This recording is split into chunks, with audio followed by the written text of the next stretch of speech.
તો ગુજરાતમાં વરસાદી માહોલમાં ભૂકંપનો આંચકો. કચ્છના ભચાઉમાં વહેલી સવારે ભૂકંપનો આંચકો અનુભવાયો.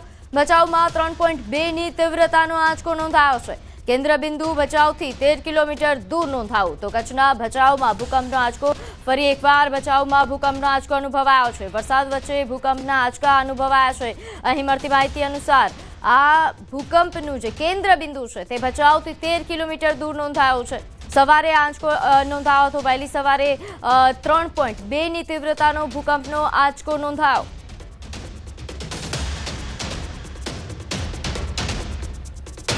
તો હવે વાત કરીએ ફરી વરસાદની. તો રાજ્યના પડોશમાં આવેલા સંઘ પ્રદેશ દમણમાં ભારે વરસાદથી બે કાંઠે વહેતી એક ખાડીમાં બે બાળકીઓ ડૂબી હતી, જેમાંથી એક બાળકીને બચાવી લેવામાં આવી, જ્યારે અન્ય એક બાળકીનું ડૂબી જવાથી કરુણ મોત થયું. આ ઘટનાને લઈને સમગ્ર પ્રદેશમાં ગમગીનીનો માહોલ છવાયો છે. દમણમાં વરસાદી માહોલ હતો. ભારે વરસાદથી કેવડી ફળિયા વિસ્તારમાં રહેતી સોનાક્ષી ભીમસિંહ અને શોભા સંજય પાસવાન નામની 8 વર્ષીય બે બાળકીઓ નવા બની રહેલા નાળા નજીક રમી રહી હતી.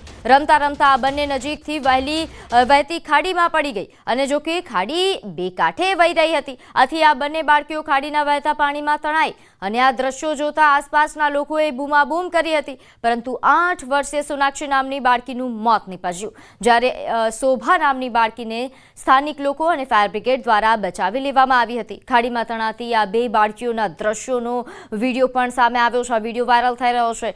આમ વરસાદી માહોલમાં બહાર રમતા પોતાના બાળકો પર નજર રાખવી જરૂરી છે.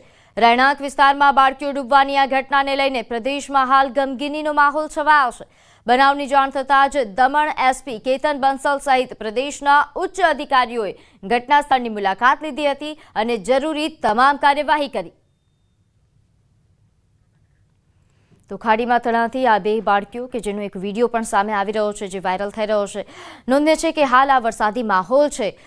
ઠેર ઠેર આ જ પ્રકારની પરિસ્થિતિઓ સામે આવી રહી છે. ક્યાંક પાણી ભરાઈ જવાની સમસ્યાઓ, ક્યાંક નદી બે કાંઠે વહેતી થઈ છે, ખાડીઓ બે કાંઠે વહેતી થઈ રહી છે.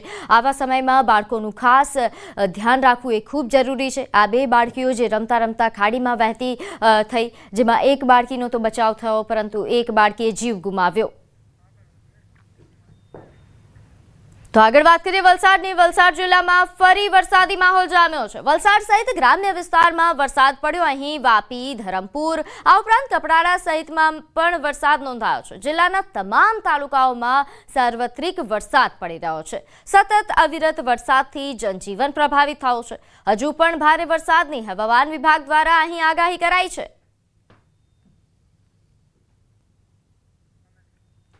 તો જિલ્લાના તમામ તાલુકામાં સાર્વત્રિક વરસાદના સમાચાર છે. વલસાડમાં છેલ્લા ઘણા સમયથી જે વરસાદી માહોલ જામ્યો હતો, થોડા સમયના વિરામ બાદ ફરી વરસાદી માહોલ અહીં જામ્યો છે. ખાસ કરીને જો વાત કરવામાં આવે અહીં ગ્રામ્ય વિસ્તારની સાથે સાથે શહેરી વિસ્તારમાં પણ વરસાદી માહોલ પડ્યો છે. તો આ તરફ પંચમહાલ પાવાગઢમાં વરસાદી માહોલ જામ્યો છે. અહીં ભારે વરસાદના કારણે ઝરણાઓ સક્રિય થયા. ખૂણિયા મહાદેવ ધોધ શરૂ થતા નયનરમ્ય દ્રશ્યો જોવા મળ્યા. પગથિયા પરથી પાણી વહેતા નજરે પડ્યા. વાદળોની ફોજ અને ધુમ્મસ વચ્ચે લપેટાયેલા ડુંગરમાંથી ખડખડ વહેતા પાણીનો આ અનેરો નજારો સામે આવ્યો. તો પંચમહાલના દ્રશ્યો છે, પાવાગઢના દ્રશ્યો. નોંધ્ય છે કે ખૂબ મોટી સંખ્યામાં શ્રદ્ધાળુઓ પાવાગઢ પણ જઈ રહ્યા છે. હાલ પંચમહાલના પાવાગઢમાં વરસાદી માહોલ જામ્યો છે, જેના કારણે અહીં જે ઝરણાઓ છે તે સક્રિય થયા છે. ખાસ કરીને જે આ દ્રશ્યો સામે આવ્યા છે, પાવાગઢ પર ચડતા શ્રદ્ધાળુઓએ આ વિડીયો બનાવ્યો છે, કારણ કે અહીં પગથિયા પરથી જે રીતે પાણી વહેતા થયા છે. તો પંચમહાલના પાવાગઢમાં વરસાદી માહોલ. અહીં વરસાદી માહોલ વચ્ચે પગથિયા પરથી નદીની જેમ જાણે પાણી વહેતા હોય તેવા પ્રકારના દ્રશ્યો. તેજ પાણીના પ્રવાહ વચ્ચે દર્શનાર્થીઓ પગથિયા પર વહેતા પાણીથી ગભરાઈ પણ ગયા. નાના બાળકો સાથે મહિલાઓ તેજ ગતિના પાણીના પ્રવાહથી બચવા રેલિંગનો સહારો લેતા જોવા મળી. ત્યારે હાલ પાવાગઢમાં જે પરિસ્થિતિ છે તેને લઈને વધુ વિગત સાથે સંવાદદાતા રાજેશ આપણી સાથે જોડાઈ ગયા છે. રાજેશ, પાવાગઢમાં હાલ કેવો વરસાદી માહોલ, કેવા પ્રકારની સમસ્યાઓ સર્જાઈ? તો પંચમહાલ જિલ્લામાં આવેલું યાત્રાધામ પાવાગઢ ખાતે હાલ જે વરસાદી માહોલ છે તે વરસાદે થોડો વિરામ લીધો છે, જેને લઈને જે દર્શનાર્થીઓ છે તેઓએ રાહતનો શ્વાસ લીધો છે. પરંતુ જે પ્રકારે ગઈકાલથી જે વરસાદી માહોલ જામ્યો હતો, જેને લઈને આજે વહેલી સવાર સુધી ડુંગર ઉપરના જે પાણી હતા તે પગથિયા પરથી વહેતા હતા. વેગીલા પ્રવાહ સાથે વહેતા પાણીમાંથી ભક્તો પસાર થતા હોય એ પ્રકારના જે વિડીયો છે એ સામે આવ્યા છે. સાથે સાથે જે ભક્તો છે તેઓ અડગ માતાજી પ્રત્યેની અડગ શ્રદ્ધા સાથે જ રેલિંગ પકડીને નીચે ઉતરતા પણ જોવા મળે છે. તેથી ખાસ મહત્વની બાબત એ છે કે આજ દિવસ સુધીમાં પાવાગઢમાં આ પ્રકારના વેગીલા પાણીનો પ્રવાહ દર ચોમાસામાં વહેતો હોય છે, પરંતુ એક પણ ભક્ત અને સામાન્ય ઈજા નથી પહોંચતી કે કોઈ પણ ભક્ત તણાતો નથી કે કોઈ પણ પડતો નથી. એ ખૂબ મહત્વની વાત છે. જી આભાર માહિતી આપવા બદલ. તો હાલ જે રીતે સંવાદદાતાએ જણાવ્યું કે અહીં પાવાગઢમાં જે વરસાદી માહોલ જામ્યો હતો જેના કારણે પગથિયા પરથી આ પાણી વહેતા થયા. દર્શનાર્થીઓને પણ હાલાકી ભોગવવાનો વારો આવ્યો. તો પંચમહાલના ખૂણિયા મહાદેવ ધોધ પણ સક્રિય થયો છે. પાવાગઢમાં ભારે વરસાદથી અહીં ઝરણા વહેતા થયા. ધોધનું નયનરમ્ય દ્રશ્ય પણ સામે આવ્યું છે. પાવાગઢ આસપાસ સોળે કળાએ અહીં પ્રકૃતિ ખીલી ઉઠી છે. તેના દ્રશ્યો આપ જોઈ શકો છો. આ ધોધના નયનરમ્ય દ્રશ્યો પાવાગઢ આસપાસની તમામ જે અહીં पर्वतीय श्रृंखला है ત્યાં हाल आ प्रकार की परिस्थिति है. यहाँ पर पानी का नज़ारा बहुत अच्छा लगा हमको. दर्शन करे बहुत अच्छे पानी बहता हुआ झरना देख के कुल्लू जैसा हमको नज़ारा लग रहा है. रमणीय दृश्य देखा है. धोधमार वरसाद पड़ो और धोध चालू थयो छे. મનાલીનું જાણે મનાલીનું દ્રશ્ય હોય એવો આનંદ માનવામાં આવે છે. પંચમહાલ જિલ્લામાં આજે સાર્વત્રિક મેઘમહેર થઈ છે અને મેઘમહેર થતા જ પંચમહાલ જિલ્લાના પાવાગઢ ખાતે આવેલા ડુંગરમાં ચો તરફ ઝરણા શરૂ થઈ ગયા છે. આપને સીધા દ્રશ્યો બતાવીશ. પંચમહાલ જિલ્લાના જાંબુઘોડા અને પાવાગઢ ખાતે ચોમાસામાં પ્રકૃતિ સોળે કળાએ ખીલી ઉઠતી હોય છે અને આ પ્રકૃતિનો આનંદ માણવા માટે દૂર દૂરથી સહેલાણીઓ મોટી સંખ્યામાં આવતા હોય છે. આપ દ્રશ્યોમાં જોઈ શકો છો. પાવાગઢ ડુંગર છે હાલ વાદળોની ફોજ વચ્ચે લપેટાય છે. ધુમ્મસભર્યું જે વાતાવરણ છે જેના વચ્ચેથી ખળખળ જે ઝરણા છે વહેતા શરૂ થાય છે. સાથે સાથે જ અહીંયા ખૂણિયા મહાદેવનો ધોધ આજે શરૂ થયો છે, જેથી સહેલાણીઓમાં ખૂબ જ આનંદ જોવા મળી રહ્યો છે. આજે માતાજીના દર્શન કરવા માટે જે સહેલાણીઓ આવે છે તેઓએ પગથિયા પરથી વહેતા પાણી સાથે સાથે જ જે આ વહેતા ઝરણા છે તેનો આનંદ માણ્યો હતો અને માતાજીના દર્શન કરી અને ધન્યતા અનુભવી. પાવાગઢમાં આવેલો ખૂણિયા મહાદેવનો ધોધ સાથે સાથે જ પોયલી ધોધ અને જાંબુઘોડાના વિસ્તાર છે તેનો નજારો માણવા માટે દૂર દૂરથી સહેલાણીઓ આવે છે અને સહેલાણીઓ આવી અહીંયા હિલ સ્ટેશન જેવો જે અનુભૂતિ છે તે કરતા જોવા મળતા હોય છે. રાજેશ જોશી, નિજી ગુજરાતી, પાવાગઢ, પંચમહાલ. તો આ તરફ પંચમહાલના મોરવા હડફમાં પણ ભારે વરસાદના પગલે નદી નાળા છલકાયા. અહીં રજાયતાથી વંદેલી ગામને જોડતો આંતરિક માર્ગ બંધ થયો. માર્ગ પર આવેલા કોતરમાંથી પાણી ઓવરફ્લો થઈ કોઝવે અને રસ્તા પર ફરી વળ્યા.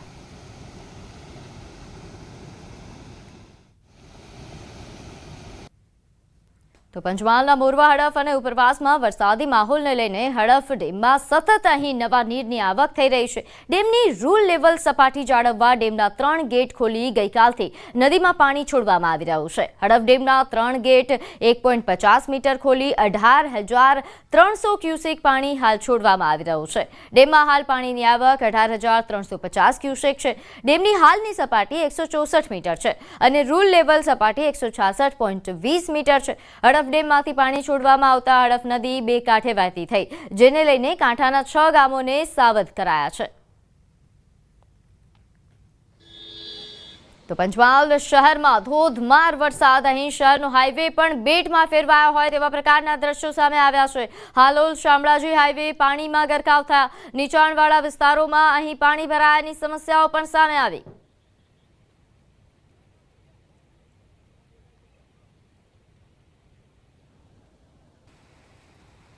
તો પંચમહાલમાં મોરવા હડફમાં 5 ઇંચ વરસાદ નોંધાયો છે. મોરવા હડફમાં પાણી ભરાયાની સમસ્યાઓ સામે આવી. અહીં શહેર વચ્ચે ધસમસતા પાણી વહી રહ્યા છે, જેના દ્રશ્યો આપ જુઓ, એક્સક્લુઝિવ દ્રશ્યો. શહેર વચ્ચે ધસમસતા પાણીના રોડ રસ્તાઓ પર પાણી ભરાઈ ગયા છે. અહીં 5 ઇંચ વરસાદમાં આ પ્રકારની પરિસ્થિતિ સર્જાઈ છે. મોરવા હડફમાં 5 ઇંચ વરસાદથી હાલ શહેર પાણી થયું છે.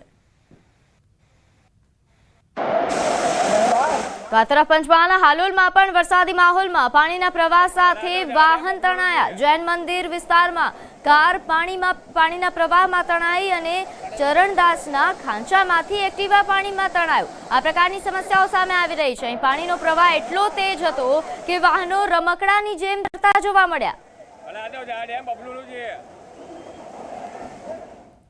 તો હાલોલના દ્રશ્યો, અહીં એક્ટિવા અને કાર તણાયા હોવાની સમસ્યાઓ સામે આવી છે. અહીં જાણે વાહનો રમકડાની જેમ તણાતા હોય તેવા દ્રશ્યો સામે આવી રહ્યા છે.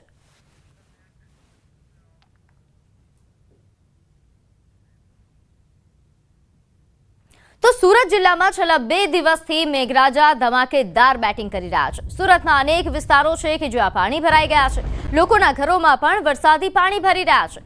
ત્યારે પલસાણામાં આવેલ અનેક સોસાયટીઓમાં પાણી ભરાઈ જવાથી સ્થાનિકોને હાલાકી ભોગવવી પડી। આ તમામ લોકોનું રેસ્ક્યુ કરાયું। અંદાજે 130 લોકોને રેસ્ક્યુ કરી સુરક્ષિત સ્થળે ખસેડવામાં આવ્યા છે। પલસાણાના કારેલી ગામમાં વરસાદી પાણી ભરાયા હતા। કારેલી ગામની અનેક સોસાયટીમાં જળબંબાકારની સ્થિતિ સર્જાઈ હતી। તેથી બારડોલી ફાયર તેમજ પોલીસ દ્વારા ફસાયેલા લોકોને સુરક્ષિત જગ્યા પર ખસેડવામાં આવ્યા હતા। रुद्राक्ष राही कृष्णा वेली सोसायटीમાં પાણી ભરાયું છે। એમાં લગભગ અંદાજિત 50 થી ઉપર જેટલા લોકોને રેસ્ક્યુ માટેની કાર્યવાહી ચાલે છે અને બારડોલીની ફાયરની ટીમ એ હાલ કામગીરી કરી રહી છે। તો સુરતના પલસાણાનું કારેલી ગામ જાણે બેટમાં ફેરવાયું હોય તેવા પ્રકારની પરિસ્થિતિ સર્જાઈ। અહીં રાહી ટાઉનશીપ તેમજ રુદ્રાક્ષ સોસાયટીમાં આ પ્રકારની સમસ્યા સર્જાઈ। તો પલસાણાની વાત કરવામાં આવે, અહીં જે પ્રકારની પરિસ્થિતિ સર્જાઈ છે, લોકોના ઘરોમાં પાણી ઘૂસી આવ્યા છે। જીવન જરૂરિયાત વસ્તુ માટે લોકો જીવના જોખમે બહાર નીકળી રહ્યા છે।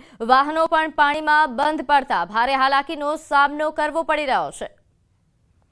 તો પલસાણાનું કારેલી ગામ હાલ બેટમાં ફેરવાયું છે। લોકોના ઘરમાં પાણી ઘૂસી ગયા છે। લોકોને જીવન જરૂરિયાતની વસ્તુઓ માટે જીવના જોખમે બહાર જવું પડે છે। તો આ તરફ સુરતના બાલેશ્વર ગામના દ્રશ્યો જો, અહીં પણ જે પ્રકારે વરસાદ પડ્યો, સુરતના બાલેશ્વર ગામેથી પસાર થતી 32 ગંગા ખાડી બની તોફાની। અહીં બાલેશ્વર ગામ બેટમાં ફેરવાયું છે। બાલેશ્વરનું તાકી ફળ્યું અને ખાડી પાર ફળ્યું તેમજ લીમડા ફળિયામાં ખાડીના પાણી ભરાઈ ગયા છે। બલેશ્વરની રાજહંસ ટેક્સપા અને ગુજરાત ઇકો પાર્કમાં 32 ગંગા નદીના પાણી ભરાઈ ગયા। રાજહંસ ટેક્સપા અને ગુજરાત ઇકો પાર્કના આકાશી દ્રશ્યો પણ સામે આવ્યા છે। 100 થી વધુ પરિવારો 32 ગંગાના પાણીને લઈને અસરગ્રસ્ત થયા।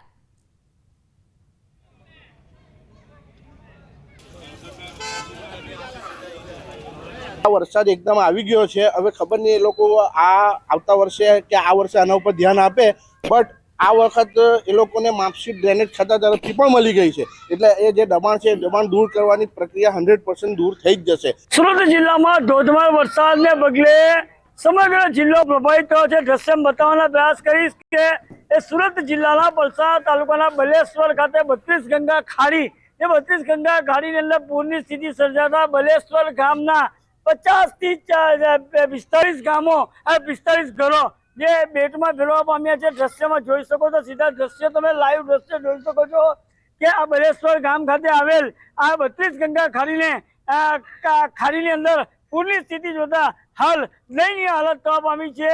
કેતન પટેલ, ન્યૂઝ 18 ગુજરાતી, પલસાણા।